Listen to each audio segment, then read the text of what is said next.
Despite the 4-game losing streak and some heartbreaking losses over the past week, why you should still be feeling optimistic when it comes to the Arizona Diamondbacks. You are Locked On Diamondbacks, your daily Arizona Diamondbacks podcast, part of the Locked On Podcast Network, your team every day.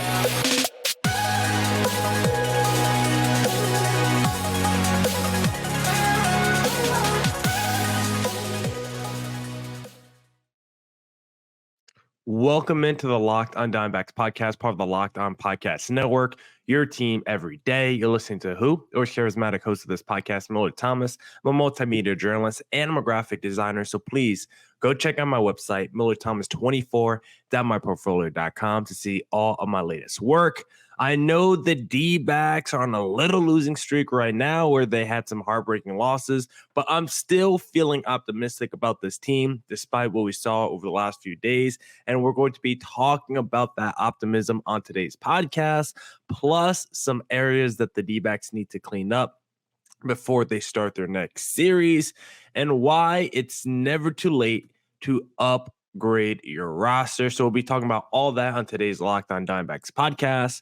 But first, I want to say thank you for making Locked On Diamondbacks your first listen every day. I would not be able to do this podcast without you, my loyal listeners, sharing, subscribing, reviewing, doing all that so I could do this podcast for you. Thank you. It's free. It's available on all platforms. So please continue to tell your friends. And today's episode is brought to you by Prize Picks, the easiest and most exciting way to play daily fantasy sports. Go to prizepicks.com/lockedonmlb and use code all lowercase LOCKEDONMLB for a first deposit match up to $100.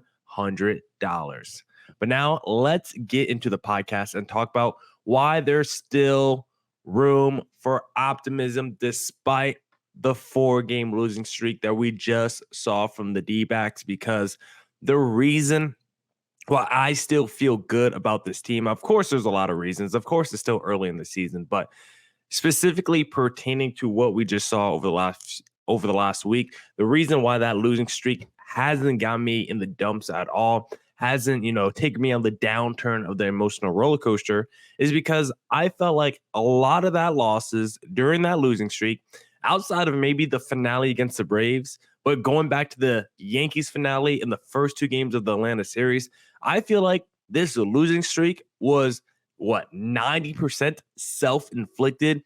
Yes, the Atlanta Braves offense is unstoppable and does a great job of coming back late in games. Same with the New York Yankees. But I feel like this was a self-inflicted week of losses. I felt like this was more of a week of the Dbacks losing than the other team winning these games. And that's part of the reason why I still feel optimistic, because it feels like the Dbacks had to shoot themselves in the foot for the other team to win, as opposed to the other team ripping the game away from the Dbacks. It felt like the Dbacks were giving away most of these games during the losing streak, whether it was poor base running mistakes that we saw in basically every game over this losing streak, from the Corbin Carrolls getting thrown out to the Jake McCarthy's, the Blaze Alexanders. There's even more guys on this list that we can name.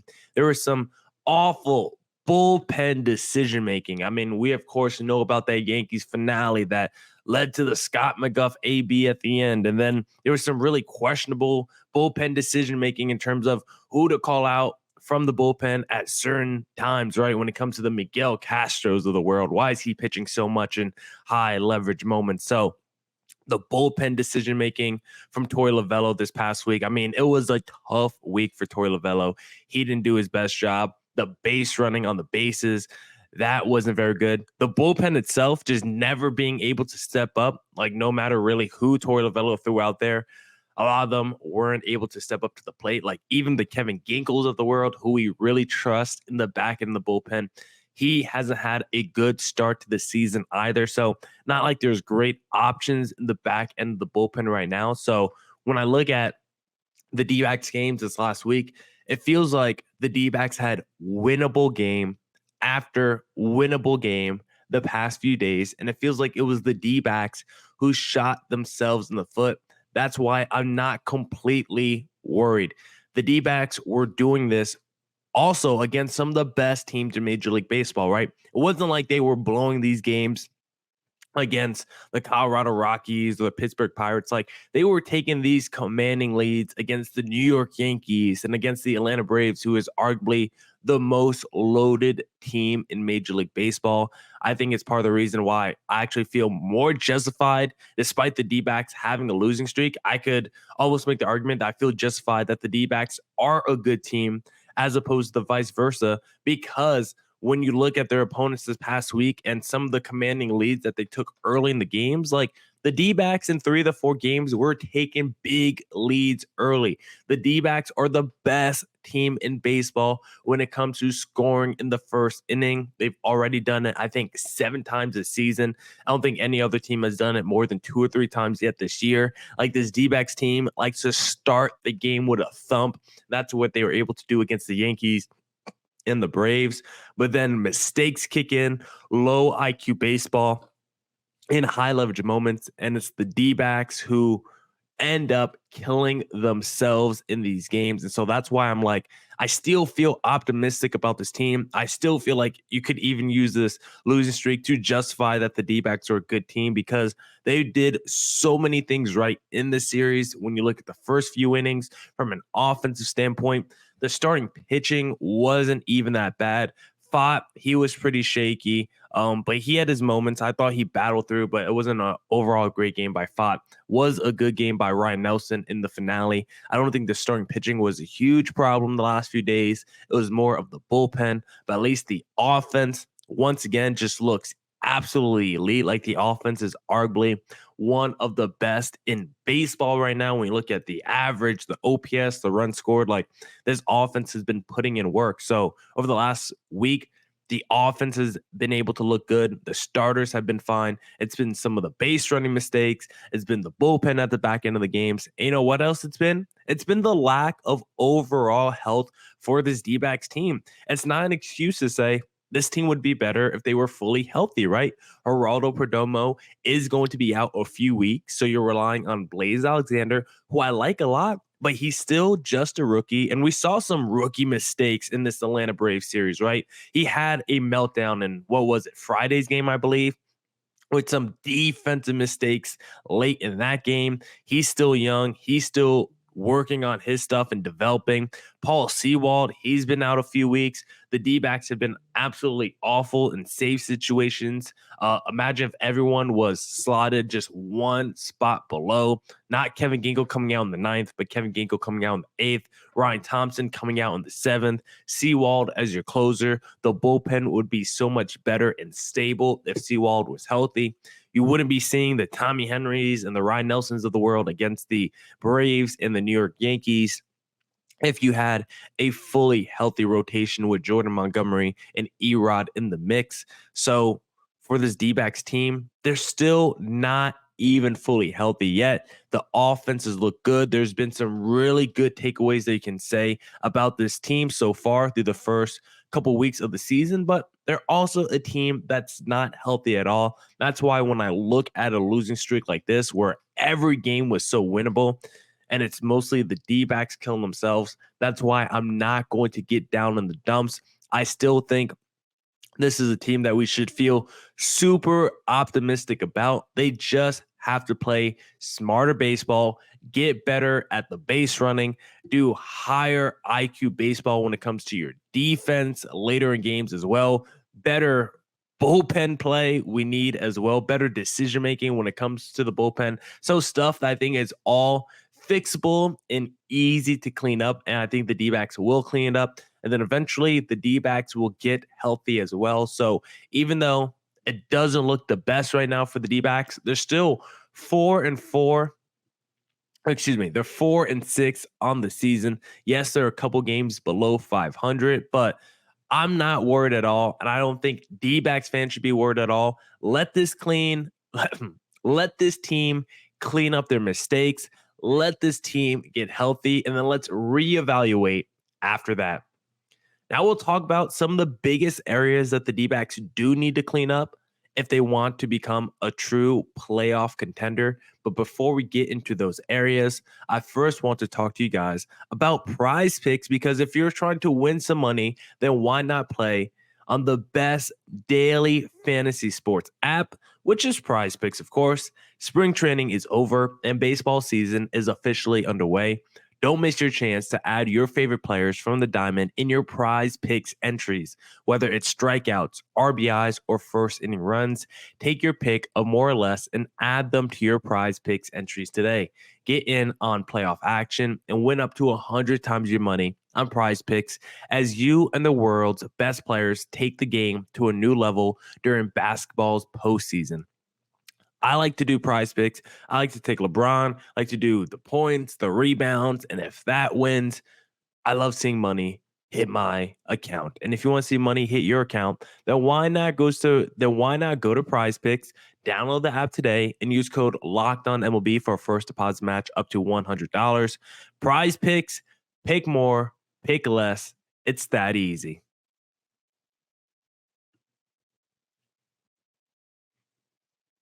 All right. Let's get back into the Locked on Diamondbacks podcast. If you like the show, please follow me on Twitter at CareerThomas24 for the personal account, or look up Locked on Diamondbacks on both Twitter and Instagram for the podcast handle. But now let's talk about those areas that the D-backs need to work on. We touched on it in segment number 1, but let's actually dive into those areas and look at it by some of the numbers that the D-backs are struggling in, because one of the areas, of course, that we already talked about is base running, and base running was such a strength for the D-backs last year, not just in terms of speed, because of course they had that in abundance. They were second in stolen bases last year. The Carrolls, the Thomases, the McCarthys, even the Christian Walkers of the world, all really good base running, right? But it's more than just steals. It's the extra base taken plays. It's where you go from first to third on a ball hit to right field. It's the amount of times when you get runners on, how often are they actually scoring? It's all that stuff. How often are you making productive outs on bases and moving runners over? Base running is so much more than just stealing bases. Are you getting picked off at first base or another base trying to attempt to steal? So for the D-backs, base running in general has just been such a weakness so far to start the year, and it was such a strength for them last year. Like I said, not just in terms of steals, but overall just really high IQ baseball on the base paths to put your team in much better scoring situations. And so far this year, the D-backs just haven't been able to do that at a high level. And I'm not entirely sure why. Is it, the bench coaches when they're waving them around or telling them to go, or is it Torey Lovullo when he's giving a sign? Is it just the players not being as smart as they were last year? I'm sure it's a combination of things. I can't even entirely point to one reason why the D-backs are bad at base running this year. I can only point to numbers that the D-backs need to improve when it comes to base running, because as it currently stands, the D-backs are tied for second in caught steals, which is just not something that should be the case, right? This is one of the faster teams in baseball, and they should not be getting caught. Third worst steal percentage in the National League. And it's not just the fact that they get caught on steals. Even just standing over there at first base, they are tied for the most pickoffs as well in the National League, which is just something that you can't do. It's getting picked off is just like a lack of focus sometimes, a lack of judgment. And to have that, it's a lack of self-awareness, really. And so for the D-backs to be one of the league leaders in pickoffs, not a good sign. D-backs are third in run scoring percentage. So they actually do get their runners on they actually do get their runners home when they're on the bases. So that just leads you to the conclusion of how many more runs could this D-backs team have scored this season if they didn't create so many outs on the bases, because they're still obviously a good team when it comes to bringing those runners home, because this D-backs team is also second to last in extra base taken percentage. So they're not even getting that extra base yet. They've been terrible at stealing bases, and they're not even taking the extra bases that they can take. They haven't even been doing the first to thirds, on the single hit to right field. So there's so much growth for this D-backs team in terms of base running. They have to get better at steals. They have to have more self-awareness on the bases, and they also, can be more aggressive. It's just about when to be more aggressive. It's not always about the steal. Sometimes, like we said, it's about taking that extra base. So overall, it's not about aggression, I think, when it comes to D-backs base running. I think it's about IQ and awareness, and that's something that they've been lacking this year that they didn't lack last year. So hopefully they can clean that area up, and I'm fully confident that they will be able to by the end of the season. The second thing is the bullpen in high leverage moments. The bullpen has been so bad when the games matter, like when you were up big against the Colorado Rockies. Yeah, it was easy to close out those games, but we even saw some cracks. Even in some of those big Rocky blowouts, we did see some cracks by the bullpen. And so far against the really good teams, the New York Yankees, the Atlanta Braves, the bullpen has not been able to shut down those teams in those high leverage moments, because 396 average and 1045 OPS allowed in high leverage moments so far this year. That's just not going to cut it when the game is considered late and close, which is basically plate appearances in the 7th inning or later with the batting team tied, ahead by 1, or the tying run is the least on deck. The bullpen in those situations allow a 371 average and a 989 OPS when the game is considered late and close.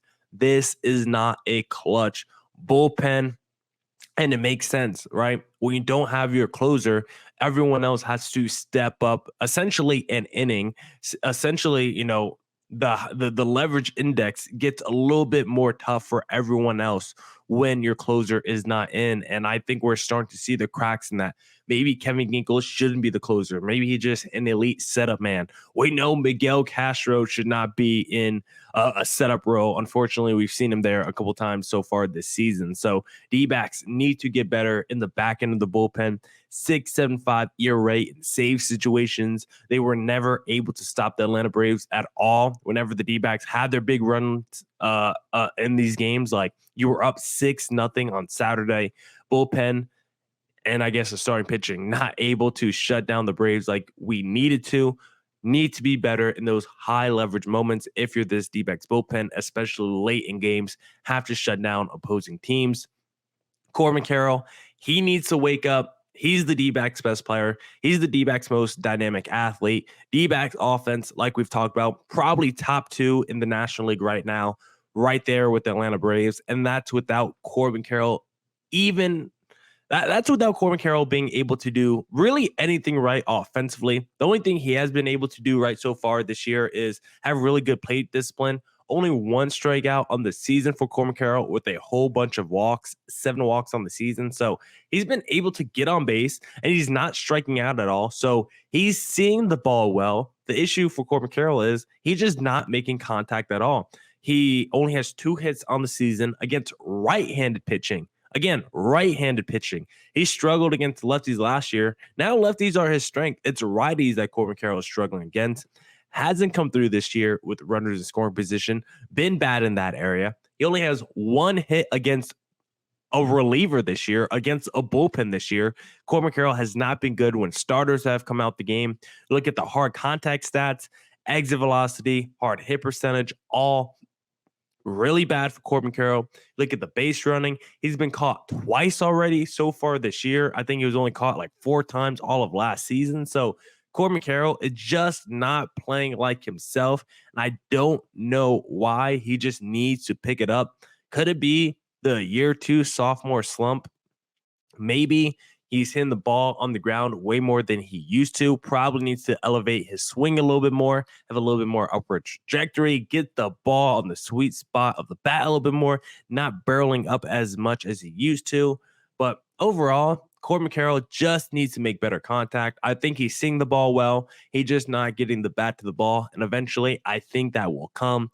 Then the final area that the D-backs need to improve on, of course, is just stop pitching Miguel Castro in high leverage moments. We'll talk about in segment number 3 if it's time to get rid of Miguel Castro. What we've been saying for a while, he's not good. And I was saying all spring training, within the first month, there was going to probably be a couple games that Miguel Castro costed the D-backs, and can make the argument he did cost potentially a game or 2 in this series. I mean, he gave up an earned run I believe, in game one against the Atlanta Braves. And then in the finale, he also gave up a couple earned runs. So you can make the argument Miguel Castro already blew a couple games for the D-backs this year. And I don't think it's ever too late to upgrade your team. So if the D-backs want to get rid of Miguel Castro, I think I would be in full support of that move.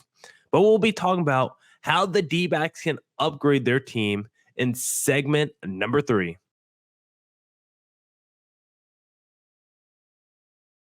But if you're planning on catching any D-backs games this year in person, then the best place to buy tickets, of course, is going to be Game Time, because Game Time is the only ticketing app that gives you complete peace of mind with your purchase. See the view from your seat on your phone before you buy. All-in pricing shows your total cost up front. Buy tickets in seconds with 2 taps. Last minute deals on tickets right up to the start of the event, and even and after it starts. Exclusive flash deals and sponsored deals on tickets for football, basketball, baseball, concerts, comedy, theater, and more. Zone deals where you pick the section, and Game Time picks the seats for big time savings. Take the guesswork out of buying tickets with Game Time. For a limited time, all users can get $20 off any MLB purchase of $150 or more in the Game Time app with code FIRSTPITCH. Terms apply. That's code FIRSTPITCH for $20 off from March 25th to April 14th only. Download the Game Time app today. Last minute tickets, lowest price, guaranteed. All right. Let's get back into the Locked On Dbacks podcast. If you like the show, please follow me on Twitter at CareerThomas24 for the personal account, or look up Locked On Diamondbacks both Twitter and Instagram for the podcast handle.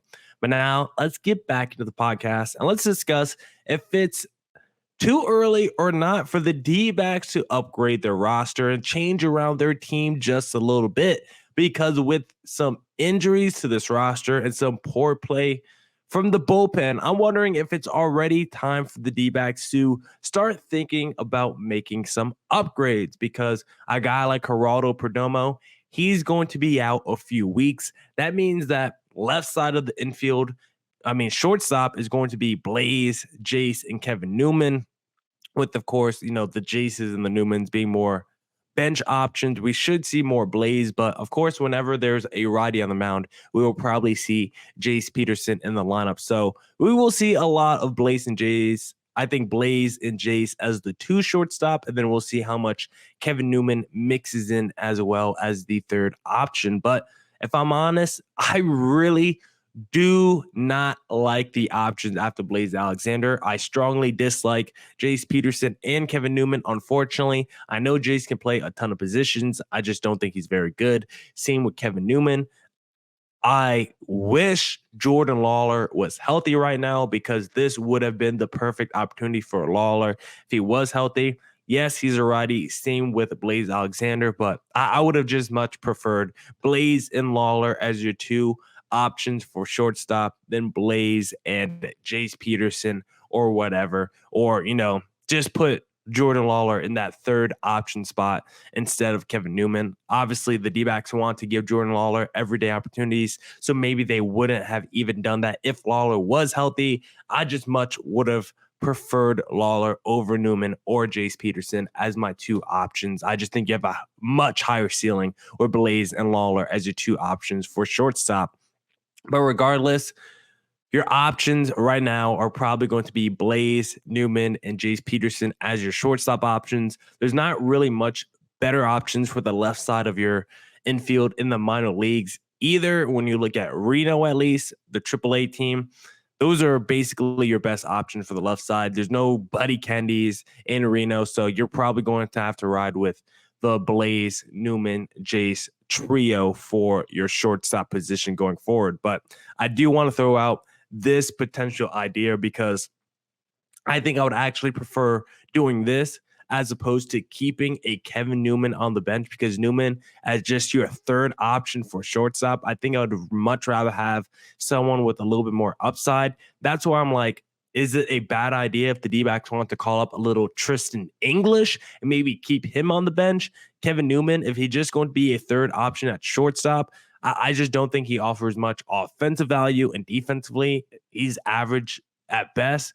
Tristan English is at least someone in his mid-20s. He's displayed some power in Reno. He can back up Christian Walker if you want to give him a rest too.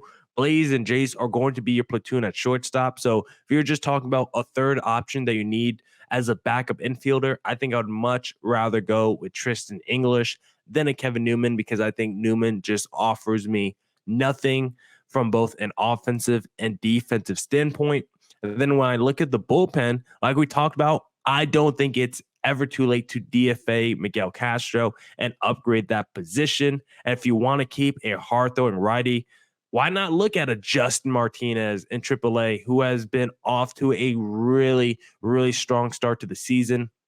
4.2 innings pitched, no earned runs, and 9 strikeouts for Justin Martinez in AAA. I would love to see him back on the Major League roster. If you're looking for a long reliever, because Bryce Jarvis has been struggling a little bit, Christian Mena, who was traded for who we acquired in the Dominic Fletcher trade, he's been really good in Reno as well. A little bit younger, he's like 21, 22, so maybe you don't think he's quite ready yet, but in 11 innings pitched, only 1 earned run for Mena, 8 strikeouts. You could go with the Humberto Castellanos, who was really good in spring training.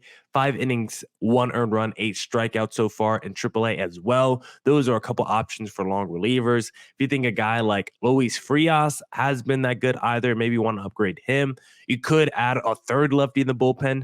Go with someone like Andrew Salfrank, who just sitting there. Really good last season. So far this year in AAA, good start to the year as well.